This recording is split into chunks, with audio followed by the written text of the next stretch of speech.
som de Sem Medo de Ser Feliz, com o nosso entrevistado de hoje ao violino, e Adriano Dias no violão 7 cordas. Sejam bem-vindos ao Pode Sim, Diálogos da Psicologia com a Sociedade, um projeto do Sindicato das Psicólogas e Psicólogos de São Paulo.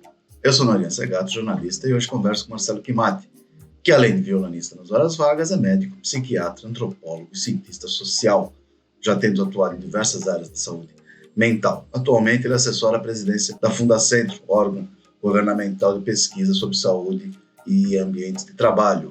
Ele, inclusive, está à frente de uma pesquisa sobre saúde mental dos jornalistas, tema que particularmente me interessa. Nesta conversa, Kimati fala sobre sua trajetória pessoal e os desafios dos CAPs e redes para avançar nas políticas de saúde mental e tratamento de usuários. Confira.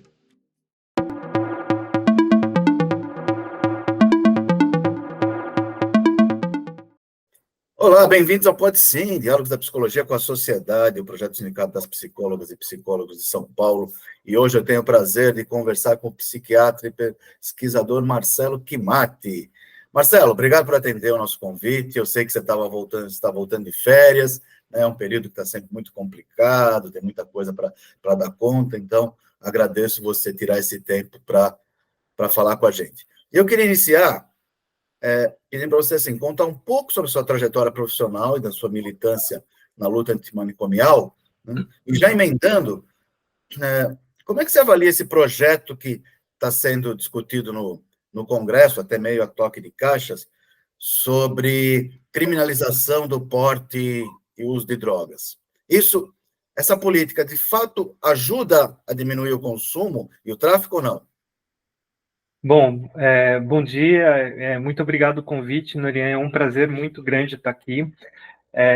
Bom, eu acho que essa primeira pergunta já dá uma hora de conversa, porque a questão da criminalização do uso de drogas no país, ele tem diversas vertentes, ele tem uma discussão que ele passa não só pelo campo do judiciário, das legislações, mas passa também pelo campo dos direitos humanos, o campo da saúde mental. Então, tem várias formas da gente fazer esse tipo de abordagem e a gente fazer essa discussão. Bom, eu vou retomar aí pela tua primeira pergunta, né, perguntando um pouquinho sobre minha trajetória profissional, né? Eu sou médico psiquiatra de formação, eu fui graduado em medicina na Universidade Estadual de Campinas, fiz a minha residência médica em Campinas, na Unicamp também, fiz um terceiro ano de saúde mental dentro de um campo que a gente chama de saúde mental e cultura, que ele tem uma interface com psiquiatria comunitária, que foi uma parte da minha residência que eu fiz na Universidade de McGill, em Montreal. Sou graduado, na verdade, eu sou pós-graduado também na área de ciências sociais. Durante a minha graduação de medicina, eu fiz simultaneamente os cursos básicos de ciências sociais, e depois segui pela antropologia.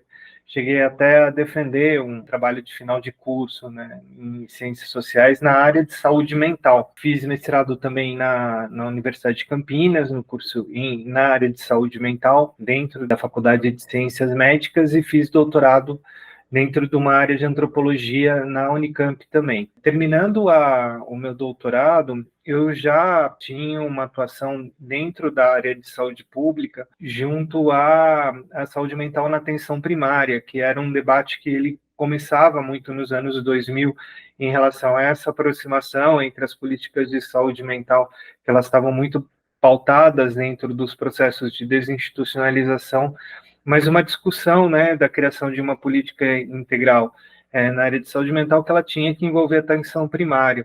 E, assim, num período assim muito florescente dessas políticas, foi um período que eu acho que foi muito heróico, né, no final dos anos 1990, começo dos anos 2000, onde as legislações elas estavam começando a se desenhar, a ideia de rede de atenção em saúde mental ela estava começando a se desenvolver.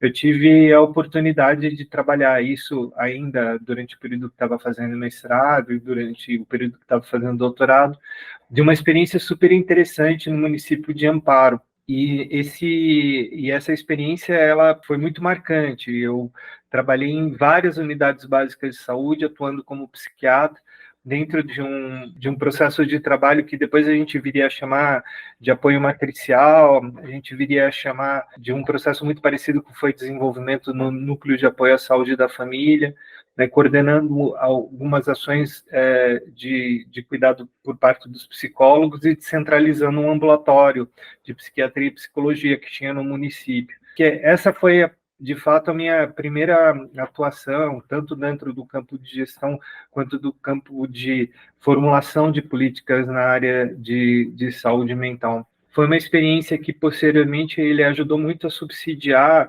né, a discussão sobre as portarias, das primeiras portarias de financiamento dos núcleos de apoio à saúde da família. Depois que eu terminei o doutorado, em 2007, eu já estava, por conta desse tipo de experiência e de outras que eu desenvolvi em outros municípios, né? Então, eu fui coordenador de saúde mental no município também próximo, né, de Amparo, que foi o município de Pedreira, que foi também uma experiência muito interessante, porque eu acho que todo mundo que passou pela experiência de ser coordenador de centro de atenção psicossocial sabe que isso é uma coisa muito rica, e isso no começo dos anos 2000 era mais rico ainda, porque existia toda uma formulação dessas políticas, necessidade de fazer uma interlocução com as redes de urgência, com a atenção primária. Então, essa ideia de desenvolvimento de redes, essa ideia de totalidade que o sistema tinha que ter para garantir cuidado integral, né, do usuário de saúde mental, essa aí foi uma outra experiência muito rica. E eu trabalhei também na abertura de um centro regulatório na área de saúde mental, no município de Campinas. Eu coordenei a regulação de saúde mental quando ela era municipalizada. E a regulação ela funcionava como um dispositivo de articulação de rede. Então, ele induzia um processo de trabalho dentro do centro de atenção psicossocial. Muitas vezes a gente falava, não, olha, não é legal você internar esse usuário, vamos tentar utilizar melhor esse leito, vamos tentar pensar em outras estratégias de cuidado antes da internação, se isso não dá certo, a gente pensa em internação. Isso foi muito importante, assim, esse período dentro da regulação de Campinas, que ele durou, assim, pouco tempo, né, foi em implantação, e logo depois eu fui a convite do Ministério da Saúde para o interior do Rio Grande do Norte, onde eu atuei no fechamento de um hospital psiquiátrico no município de Caicó, num processo em que o Brasil ele era réu no Tribunal Interamericano de Direitos Humanos, por conta de alguns óbitos que tinham acontecido naquele hospital. E eu fui para lá no sentido de fortalecer, né, uma rede intermunicipal que tinha sido criada, fechar o hospital e fazer uma abertura de um serviço de 24 horas. Essa com certeza foi a experiência mais interessante, assim, que realmente ela foi muito intensa do ponto de vista cultural, muito intensa do ponto de vista político. Foi um momento em que existe um começo de uma discussão sobre redes intermunicipais, que é um debate que ele avançou pouco depois disso, né? Eu estive no Nordeste, então, até 2012, no final de 2012, quando eu fui convidado para vir para Curitiba, onde eu estou agora, né? Eu fiquei em Curitiba como professor da Universidade Federal do Paraná, até que agora eu fui cedido para a Fundacentro. Eu acho que para a gente discutir a questão das políticas de droga e essa legislação, essa nova legislação que a gente está vendo ser construída, num debate um pouco atabalhoado e dentro de um cenário político muito específico, né, de disputa entre poderes, em que o legislativo ele utiliza uma pauta como essa para enfrentar, né, o judiciário. Eu acho importante, assim, a gente tem várias formas de discutir isso, né? Eu gosto muito de discutir do ponto de vista das políticas de saúde e da saúde coletiva. Como você estava falando, né? Quer dizer, é uma disputa entre poderes, que manifesta numa pauta conservadora, e que tipo de prejuízo isso pode trazer para a sociedade? Então eu vou resgatar um pouco dessa discussão de drogas e conservadorismo, né? Então, a discussão a respeito das políticas de drogas em relação ao quanto é criminalizado o porte e uso, ele é uma discussão que ela atravessa muitos anos e ela surge muito dentro do âmbito de uma ideologia que é uma ideologia da guerra contra as drogas, que ela foi criada, foi importada, né, pelo judiciário brasileiro durante os anos 70, 80, né, com muita força nos anos 90, de uma doutrina, né, norte-americana, que ela surge no sentido de diminuir acesso da população americana ao uso de drogas, né, a partir da importação e de evasão de recursos daquele país. Alguns países, né, que tinham um alinhamento maior com a política norte-americana, que foi no caso do Brasil, aderiu isso dentro de um discurso que a gente convencionou chamar de proibicionismo, que ele parte de uma perspectiva de que o uso de drogas ele é um hábito, pode ser evitado, né, ele tem impactos do ponto de vista de saúde pública e o Estado ele tem a obrigação de proibir o acesso dessas pessoas ao uso. Existem algumas premissas, né, e algumas ideias que elas estão associadas a essa discussão que elas convergem, né, ao que a gente chama hoje de psiquiatria contemporânea. A primeira ideia é que a partir do momento que uma pessoa é usuária de uma determinada droga, as suas características, as características próprias dessa pessoa, elas ficam apagadas diante do impacto do uso de drogas. Então, ela deixa de ser ela e ela passa a ser uma usuária de drogas. E esse deixa de ser ela inclui reduzir todas as características dela a nada, né? Então, duas pessoas que são usuárias de uma mesma droga, dentro dessa perspectiva, elas são muito mais semelhantes entre si do que pessoas que conviveram com um desses usuários ao longo da vida como um todo, que tem vinculações de afeto, de amizade, que tem proximidade cultural, tal. E essa perspectiva, né, de reduzir o sujeito que é usuário de drogas a uma coisa, né, ou a droga que ele faz uso, ele cria uma condição de animosidade que ele acaba se refletindo como uma barreira de acesso para essa pessoa. Então, o usuário de droga, ele, da mesma forma que uma pessoa que tem um transtorno mental grave, ele tem uma série de vulnerabilidades do ponto de vista social que aproximam muito essa pessoa das pessoas que necessitam políticas de desinstitucionalização, cuidado integral. A proibição, né, a criminalização, do ponto de vista da saúde pública, ela só intensifica isso.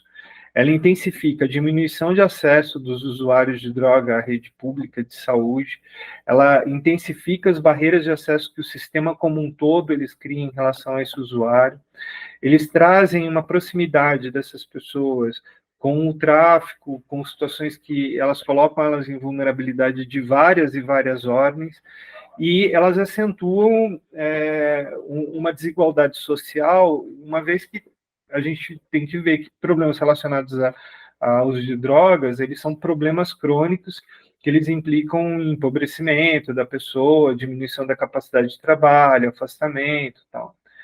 Essa ideia de guerra contra as drogas também ela traz alguns desdobramentos do ponto de vista de saúde pública, como uma diferenciação excessiva e sem sentido entre drogas que elas são lícitas, cujo uso é lícito, e outras drogas que elas são ilícitas. Sendo que, do ponto de vista epidemiológico, a gente tem muita clareza hoje que o grande problema relacionado às drogas, ao uso de drogas no país, do ponto de vista de saúde pública, é o uso de álcool, tanto do ponto de vista epidemiológico, quanto do ponto de vista de impacto, quanto do ponto de vista de dificuldades advindas relacionadas ao cuidado relacionado ao uso de drogas, enfim. O álcool ele tem um impacto relacionado à mortalidade muito superior e muito maior do que outras drogas.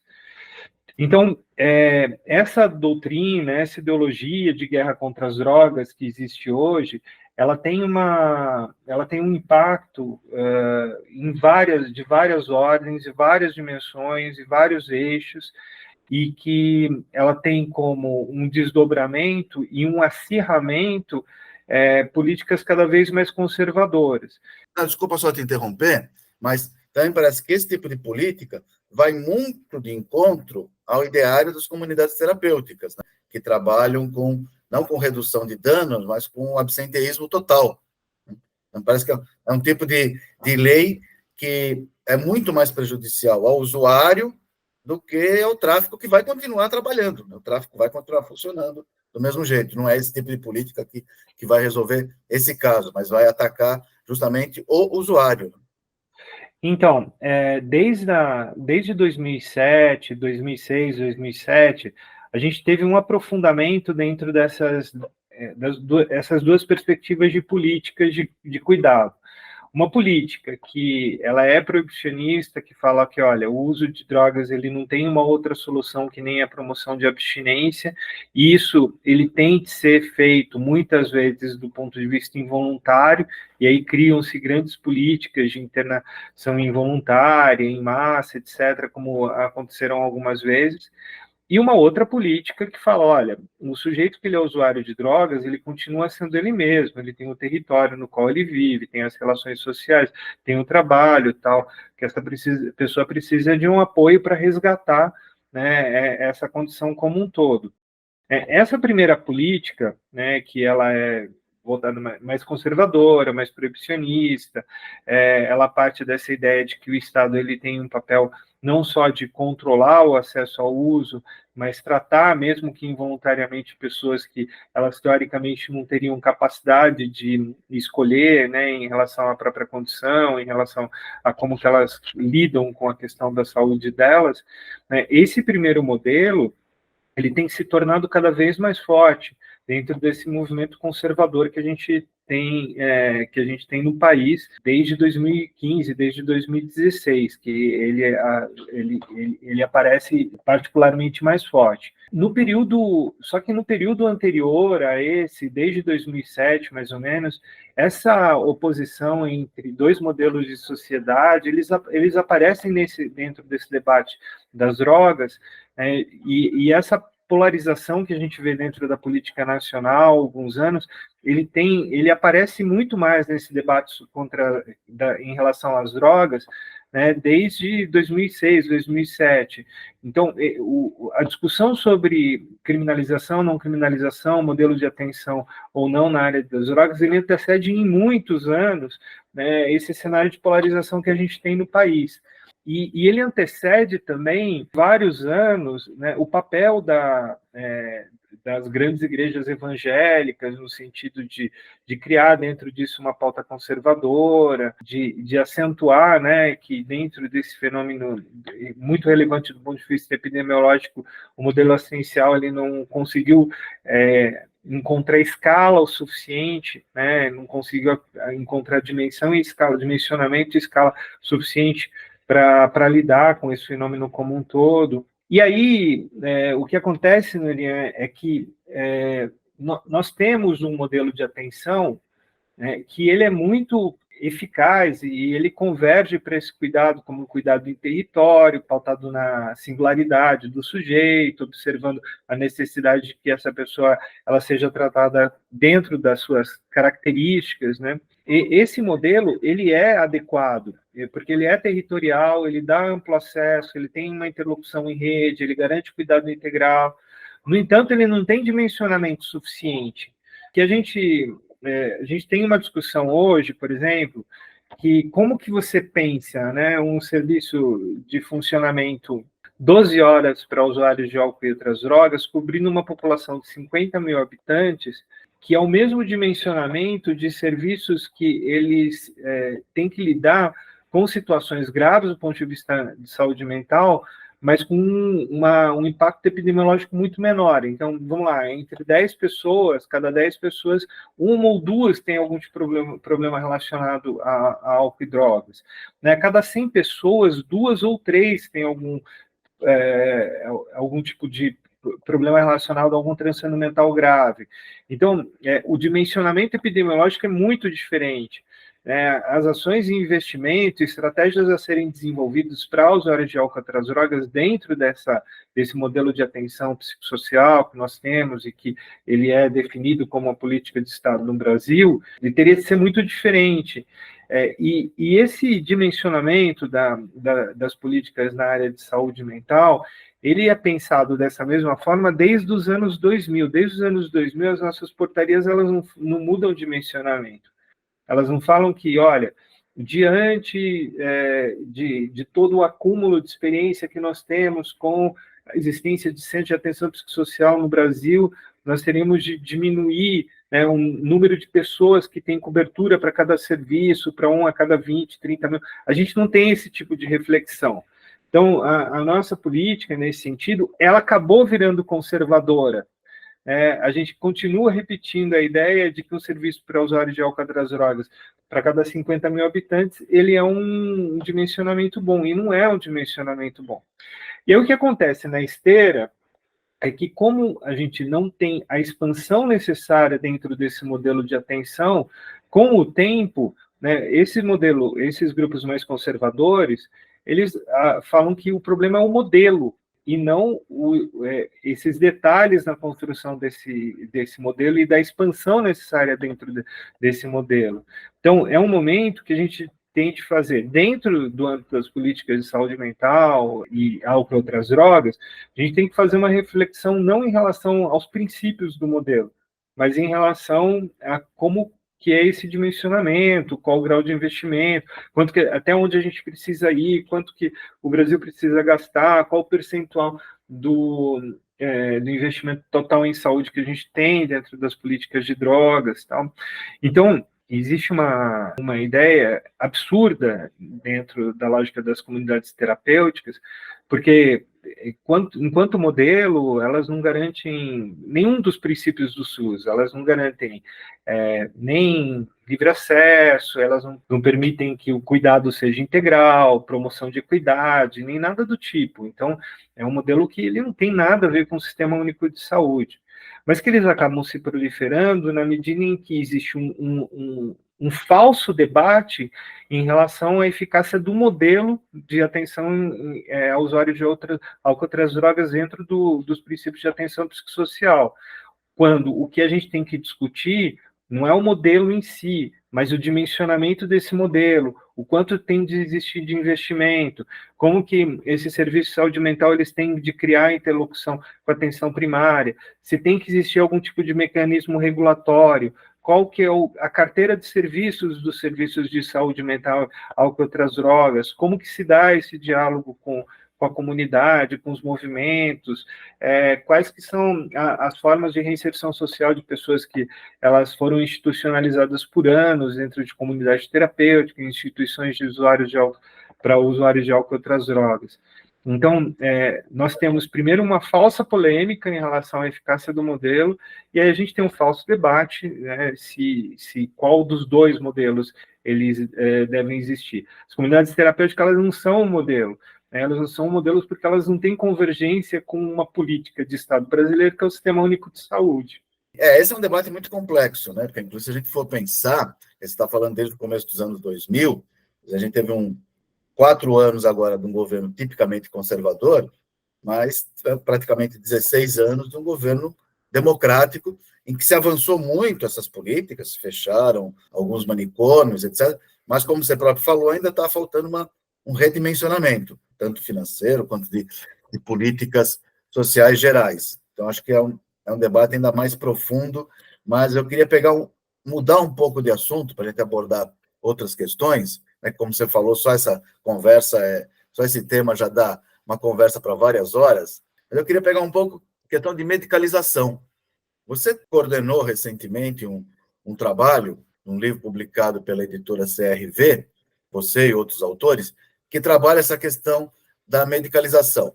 Um dos trechos que eu vou destacar aqui, que eu vou ler, um parágrafozinho, diz o seguinte: diagnósticos eram incorporados na linguagem cotidiana e sintomas, anteriormente elementos descritivos do sofrimento mental, passaram a ter caráter explicativo, ganhando significado em si. Isso cria uma imensa barreira na capacidade de usuários de medicamentos estabelecer relação entre seu cotidiano e o sofrimento. Explica um pouco para a gente, Marcelo, como é que se dá essa passagem desse processo descritivo para um processo explicativo desse sofrimento mental e, consequentemente, desse crescimento da indústria da doença, né? Não é a indústria do medicamento, é a indústria da doença. Olá, você está ouvindo o Pode Sim, Diálogos da Psicologia com a Sociedade, um projeto do Sindicato das Psicólogas e Psicólogos do Estado de São Paulo. Até os anos 2000, mais ou menos, né, antes da gente ter essa total hegemonia dos manuais diagnósticos dentro da psiquiatria, existia um processo em que o sofrimento mental ele era entendido dentro de um contexto de vida da pessoa. Então, uma pessoa, ela procurava um psiquiatra, por exemplo, ela descrevia sintomas que ela estava se sentindo triste, ela estava se sentindo angustiada, ela tinha dificuldades para dormir, etc. Mas isso tudo remetia a alguma situação, a alguma experiência que ela estava tendo.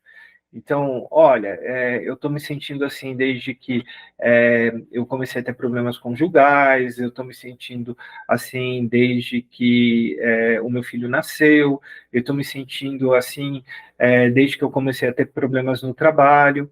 E aí, as relações, por exemplo, que a pessoa ela tinha com o trabalho, as relações que ela tinha com o filho, as relações conjugais, elas passavam a ser objeto.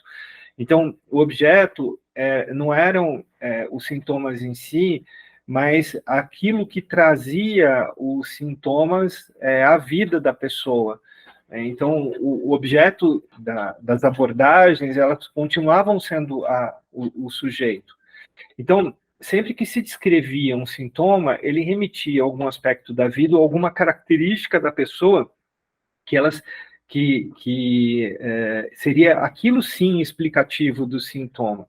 De uns anos para cá, com essa psiquiatria contemporânea, e essa psiquiatria contemporânea, ela tem algumas características que ela se dizer, né, como uma psiquiatria que ela não tem significado, então ela diz assim, olha, as pessoas elas podem ter um conjunto de sintomas, esses sintomas eles encaixam entre si, e na medida em que isso acontece, você tem um diagnóstico. E a partir do momento que você tem o diagnóstico, está autorizada a instituição de uma terapêutica. Então, é uma psiquiatria que ela fala assim, olha, os sintomas que a gente apresenta, eles não remetem a algum aspecto da vida da pessoa. Não existe uma noção de causalidade entre algum aspecto da vida e o sintoma. E com isso, ela afasta a psiquiatria em si de um monte de modelos teóricos que eles sempre tiveram muito próximos da psiquiatria. Um deles é, por exemplo, a psicanálise, que ele remete a forma com que a pessoa lida com situações do cotidiano a toda uma história de crescimento, desenvolvimento afetivo dela. Ele também rompe com uma série de teorias de desenvolvimento e ela rompe com modelos teóricos existencialistas, enfim. Ela se diz uma psiquiatria ateórica. Essa psiquiatria teórica, ainda que se diga teórica, ela tem como referência de que qualquer e todo, né, fenômeno mental, psiquiátrico, tem um equivalente do ponto de vista cerebral. E é neste órgão, nesse cérebro, que essa psiquiatria atua. Então, ela é uma psiquiatria que ela sempre teve um vínculo muito forte com a indústria farmacêutica. E o que acontece também é que existe, dentro desse processo, uma popularização dos diagnósticos psiquiátricos na medida em que os critérios diagnósticos eles são muito mais flexíveis. Então, o que a gente acompanha desde a década de 80 até hoje é uma diminuição progressiva do tempo de sintomas, por exemplo, para se fazer um diagnóstico de um episódio depressivo. Então, se há algum tempo a pessoa ela precisava 2 meses de sintoma, hoje ela precisa de 3 semanas. E, obviamente, quando você flexibiliza o tempo de sintomas e a quantidade... Depois de 15 dias é depressão, né? Sintoma de depressão. Sim, sim. Então, tudo que você ultrapassa um determinado período, você diagnostica como um transtorno mental. Na medida em que isso acontece, obviamente, né? Se você diminuir o critério, o tempo necessário de sintomas, obviamente o número de pessoas que são portadoras aumenta exponencialmente, o que dá uma falsa sensação de uma epidemia. E aí vem aquelas bobagens, né? O Brasil é o país mais ansioso do mundo, o Brasil é o país mais deprimido do mundo. Você não tem parâmetro comparativo, visto que os critérios que eles eram utilizados para fazer esses mesmos diagnósticos 15, 20 anos atrás eram outros. Essa é uma afirmativa sem sentido. Tristeza virou doença, Marcelo? Sim, então, aí existem algumas situações particulares, né, de entristecimento que elas são esperadas, por exemplo, período puerperal, luto, né, eles passaram a ser entendidos, ultrapassando um determinado período, como doença. Então, assim, com essa epidemia, que ela é provocada pelo critério, muito mais do que pelo critério do que pelo sintoma, com esse falso fenômeno sanitário que a gente vê, as pessoas elas começam a entender que boa parte dos sintomas que elas identificam, ou dos sofrimentos, ou das experiências que elas identificam, elas podem ser descritas como sintoma. Na medida em que elas fazem isso, dentro desse modelo de comunicação que existe hoje, de acesso à rede social, internet e tal, as pessoas encontram outras pessoas que passam por situações semelhantes e o sintoma, ele passa a ser um elemento de identidade.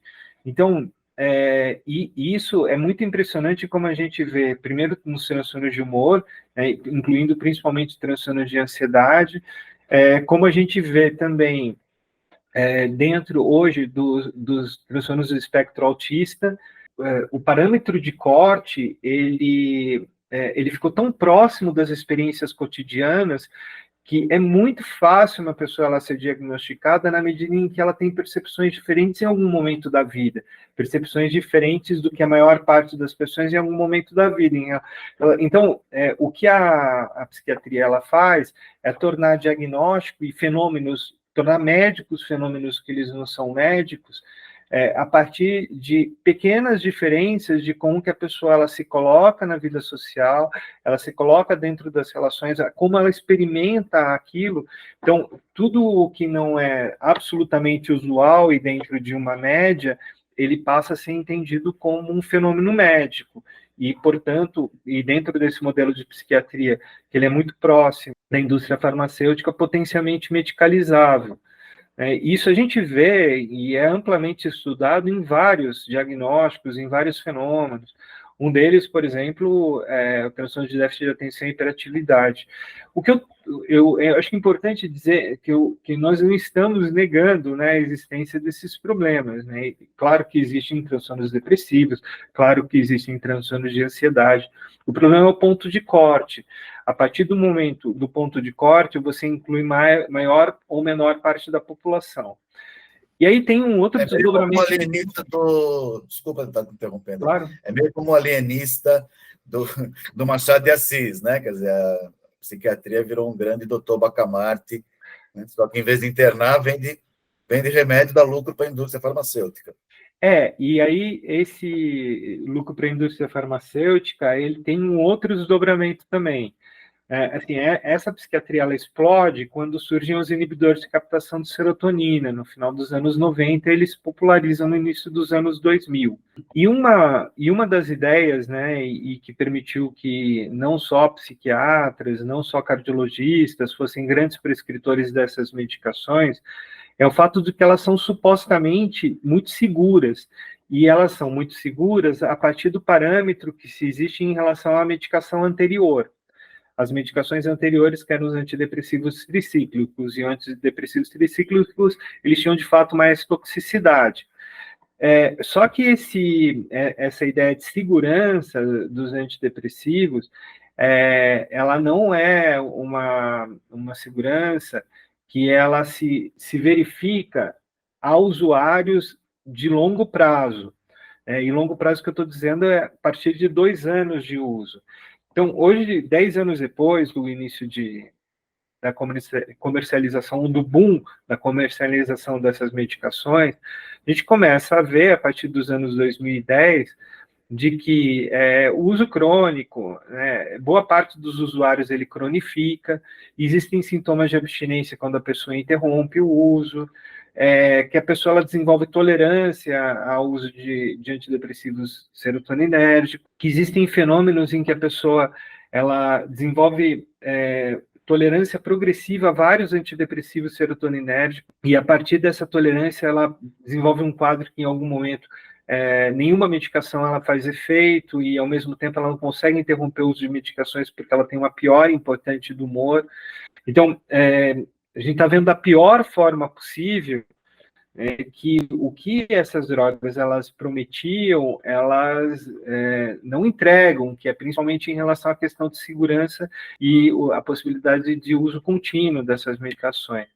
Só que, ao mesmo tempo, a disseminação dessas drogas, e no Brasil nós temos um grande disseminador, que é o próprio Sistema Único de Saúde, ele continua num processo de ascensão. E durante o período da pandemia, foi pior ainda, porque como a gente teve um apagão de políticas públicas, o que o Sistema Único de Saúde ele poderia oferecer para sofrimento mental, ele foi muito mais voltado para utilização e prescrição de psicotrópicos, particularmente antidepressivos. E aí a gente teve uma acentuação dessa epidemia. Então, a epidemia de uso de psicotrópicos hoje, ela tem muitas dimensões. Ela tem uma dimensão farmacológica, ela tem uma dimensão de políticas públicas, mas ela tem uma dimensão cultural que é onde começa essa nossa discussão, em que os diagnósticos psiquiátricos eles passam a ser identidades que as pessoas consomem, que eles têm uma convergência com aspectos da contemporaneidade, que é coisa de se ter respostas rápidas, explicações rápidas, explicações que elas podem ser de uso maciço, explicações que elas remetem a uma identidade a qual a pessoa ela consegue remeter a uma vivência social e não presencial, situações de criação de identidade que elas são muito convergentes com toda essa angústia que as populações mais jovens elas têm vivido e que elas se acentuaram durante o período da pandemia. Então, na verdade, esse crescimento e expansão da psiquiatria contemporânea, muito em interface, em diálogo com a indústria farmacêutica e os manuais diagnósticos, ele acaba tendo muito eco dentro de alguns aspectos culturais que eles são hegemônicos hoje dentro dessa sociedade que a gente vive. E aí isso tudo ele cria, principalmente após a pandemia, uma tempestade perfeita. Então, a gente vive esse problema de uma forma muito intensa do ponto de vista epidemiológico, sem paralelos dentro da saúde mental e da psiquiatria no Brasil. E há um paradoxo nisso, né? Porque ao mesmo tempo em que a ciência promove esse diagnóstico, essa biologização, né, das pessoas, tudo se transforma apenas em questões biológicas, ou social, ou outros aspectos de ter uma importância, mas ao mesmo tempo me parece que há uma conivência na população que ao mesmo tempo almeja isso. Quer dizer, há um pouco, eu acho que essa relação complexa, porque esse usuário, de certa forma, ele se torna cúmplice, porque ele quer que isso esteja na CID, ele quer que esteja nos diagnósticos para poder ter acesso ao plano de saúde, a um reembolso ou ao medicamento via SUS. Então, se gerou um círculo vicioso. Como é que a gente rompe com isso? Como é que se sai desse paradoxo aí, né? E como se muda essa metodologia do sistema nosológico? Só para quem nos ouve, por acaso não está, nosológico é o que trata da classificação das doenças, né? A ciência que trata disso, só para a gente deixar claro para o nosso ouvinte. Eu acho que o primeiro ponto e o mais importante no momento seria rediscutir a regulamentação da distribuição de medicações psicotrópicas. Nós não temos, por exemplo, protocolo, a gente não tem guias de boas práticas em relação à prescrição, nós não temos manuais de segurança em relação a essas medicações. Apesar da gente estar vivendo isso tudo em relação aos antidepressivos serotoninérgicos, tratamos desse assunto como se nada estivesse acontecendo nesse momento. a gente não consegue ter uma visão crítica mínima em relação a isso. Então, não existe nenhum tipo de questionamento, né, o quanto que a distribuição de psicotrópicos ela é segura, se deve existir algum tipo de limite, deve existir algum tipo de protocolo, deve existir algum tipo de plano de prescrição, tem que existir algum tipo de regulamentação em relação à prescrição. Então, eu acho que o primeiro ponto dessa agenda, de uma agenda necessária e urgente, seria criar alguns mecanismos de controle e de garantia de segurança aos usuários de psicotrópico. Isso você consegue fazer a partir de políticas públicas, ações da Anvisa, da vigilância de uma forma geral, né? E isso é muito, muito importante. A gente precisa entender, hoje em dia, que nós temos uma epidemia, que ela é um fenômeno, do ponto de vista na área de saúde, que é relevante, é significativo, é importante, ele tem que ser estudado e tem que ter uma intervenção do ponto de vista de políticas públicas. É uma doença, o uso de psicotrópicos de forma crônica, ela é um problema e que ele é financiado, infelizmente, em boa parte, pelo poder público. Então, eu acho que essa agenda ela tem que começar por aí. O segundo ponto é que o próprio sistema público e o sistema privado, ele tem que fazer outras ofertas em relação à promoção de saúde mental. E aí também tem a ver com legislação.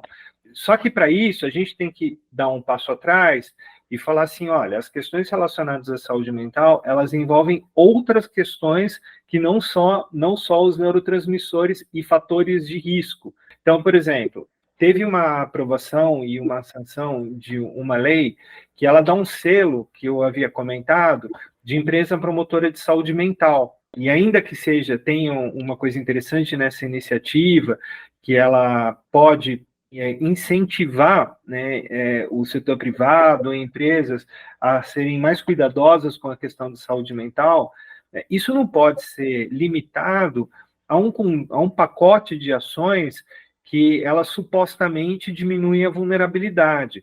Esse discurso ele tem que ser radicalizado, do tipo, olha, qual o número de horas, até quantas horas que se trabalha, que a pessoa ela consegue ser saudável mentalmente.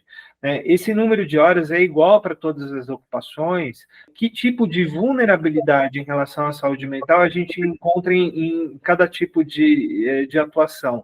Salário tem a ver com saúde mental, vinculação trabalhista tem a ver com saúde mental. Então, essa discussão que aprofunda, né, aspectos estruturais, não só do mundo do trabalho, mas da vida social, com saúde mental, elas têm que ser abordadas. Então, esse passo atrás, para a gente ver e criar políticas de prevenção e ofertas de cuidado, de promoção à saúde mental e de cuidado em saúde mental dentro do sistema de saúde público e dentro e regulamentar para que isso seja oferecido no privado, esse tipo de movimento, né, das políticas públicas, ele tem que ser feito com um questionamento importante e desenvolvimento de estudos. Então, esse estudo, por exemplo, que a gente está fazendo junto com trabalhadores e trabalhadoras de jornalismo, que é um estudo nacional, ele tem esse objetivo de entender estruturalmente dentro do cotidiano dessas pessoas o que vulnerabiliza elas em relação ao sofrimento mental. Esse tipo de reflexão, ele tem que ser feito na política como um todo. Que tipo de ofertas que a gente pode fazer que eles evitem medicalização? Que tipo de ofertas de prevenção, de cuidado, de promoção à saúde? Como que a gente aborda, né, categorias de trabalhadores, populações em algumas particularidades, por exemplo, em periferias, regiões em que você tem populações em situação de rua e com isso você cria ações de promoção à saúde, de prevenção ao uso de psicotrópicos e outras drogas. Então, a gente tem que dar um passo para trás. Então, eu pensaria dentro dessa agenda. Primeiro, regulamentação em relação ao uso de psicotrópicos, criação de guias de boas práticas, de protocolos de utilização e principalmente de dispensação e principalmente na atenção primária, tem envolvendo tempo de uso, segurança em relação à droga, interação medicamentosa, idade de início de uso, idade máxima, fatores que contraindicam utilização e prescrição, né?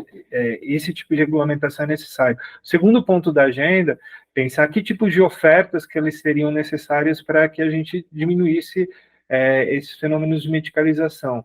E existe um terceiro aspecto, que é um terceiro aspecto cultural, que ele tem que ser visto com muito cuidado, principalmente voltado para a população mais jovem, principalmente da população com menos de 25 anos, que ela cresce dentro dessa cultura, ela cresce dentro de uma cultura, e eu acho muito impressionante, porque eu vejo jovens que eles são absolutamente militantes em relação a causas de promoção de equidade, de enfrentamento de racismo estrutural, de desigualdade de gênero e tal, são super militantes e têm uma visão crítica em relação ao funcionamento da sociedade, mas eles incorporam essa terminologia, né, que vem da psiquiatria contemporânea de uma forma completamente acrítica. A sensibilização dessas populações em relação a esse fenômeno, principalmente em relação aos usuários de psicotrópico, é fundamental. Essas pessoas passarem a se ver não como pessoas doentes, mas pessoas que passaram por um determinado sofrimento e que a forma com que elas lidaram com isso ao longo da vida, induzido por uma cultura medicalizante, fez com que isso tivesse uma trajetória ruim, mas ela pode ser transformada.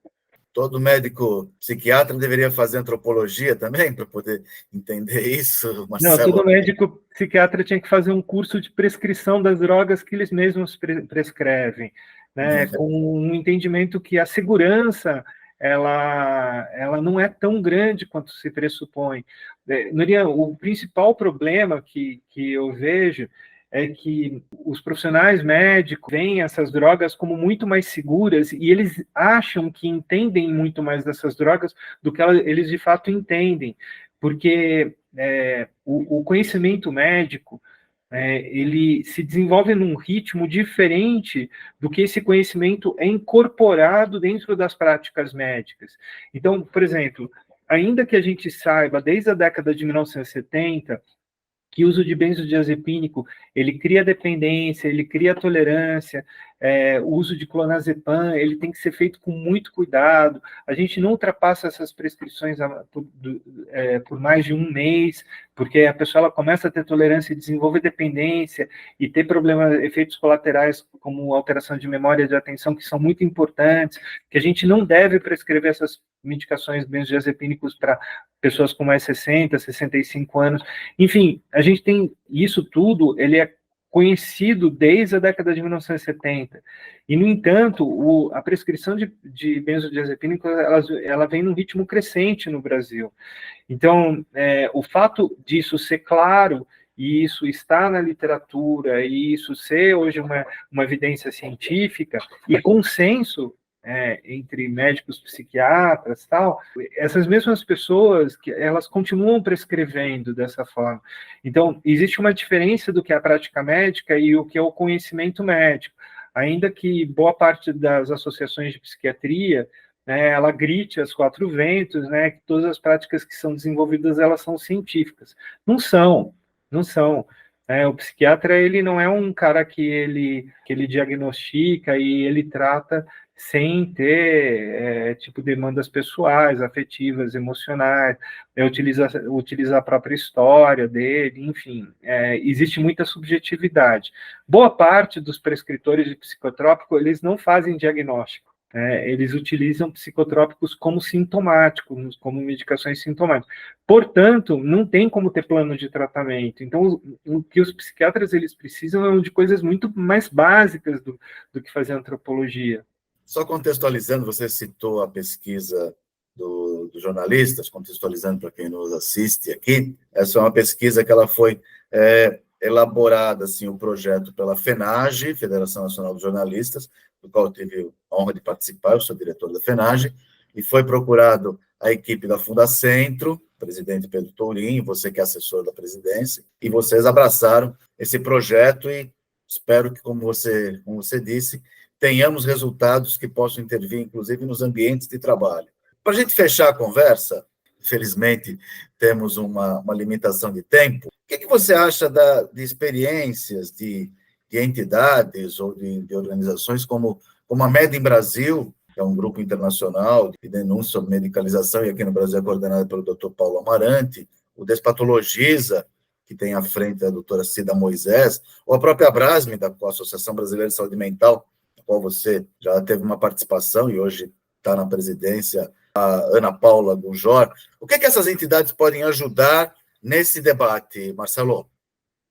Então, tanto esses três movimentos que você citou, eles são muito importantes para, dentro desse aspecto cultural, que ele é um desses eixos do fenômeno de medicalização, em que começa a existir uma visão crítica em relação a essa hegemonia que ela está dentro dos processos de medicalização e utilização de psicotrópicos. Mas o grande salto, é a gente incorporar isso dentro das políticas públicas. As políticas de saúde mental, elas surgem, né, enquanto política pública no Brasil, como um movimento importantíssimo de desinstitucionalização e de garantia de direitos humanos de uma população que foi historicamente alijada de liberdade e convivência social por conta de uma política pública. O que acontece depois disso é que as necessidades que elas aparecem em relação a políticas públicas na área de saúde mental, elas avançam exponencialmente. Então, o que era inicialmente uma política de desinstitucionalização e cuidado de uma população que era vítima de políticas públicas ao longo de muitas e muitas décadas no Brasil, ela se torna uma política que ela tem muito mais demanda. Então, aparecem os usuários de droga, depois aparecem as pessoas que elas têm transtornos mentais chamados leves e que procuram atenção primária. Aí a gente começa a identificar fenômenos relacionados à saúde mental no trabalho, entre trabalhadores, começam a acontecer questões relacionadas dentro do ambiente escolar. Então, o que era uma política de negação a um modelo institucional, ela se torna uma política muito mais ampla, com muitos eixos e muitas faces. A nossa legislação, ela tem que se adequar a essas mudanças, que são tanto do ponto de vista da cultura, da epidemiologia e dos fenômenos que são mais relevantes. Não adianta a gente manter uma política pautada em processos de um debate de desinstitucionalização, quando a gente tem fenômenos que têm um impacto epidemiológico gigantesco, como o uso de drogas e a questão de medicalização da atenção primária. Então, o grande pulo disso é que, de tempos em tempos, nós precisamos refazer essa legislação. No começo dos anos 2000, até o começo dos anos 2000, a lei da reforma, a gente já tinha algumas portarias que criavam hospitais dias, alguns processos de desíndice dentro dos próprios hospitais psiquiátricos. A partir dos anos 2000, a gente cria um grande modelo institucional, que são os centros de atenção psicossocial. Ao longo do tempo, começa a discutir o conceito de rede, a necessidade de se discutir rede de atenção em saúde mental. Em 2011, a gente teve uma nova portaria, que era a portaria das redes de atenção psicossocial, ainda que o dimensionamento dos outros serviços não tenha sido repensado. Eu acho que a gente está num momento agora muito mais agudo do que qualquer outro momento, porque, na verdade, o que eu vejo é que a pandemia, ela acentuou diversos desses fenômenos que eu estou falando, mas ela também mostrou a relevância das questões da saúde mental no país como um todo, e no mundo como um todo, fora esses outros fenômenos, como os massacres na escola, a violência na escola, tal. Então, hoje é um momento que a gente precisa de uma reforma da reforma.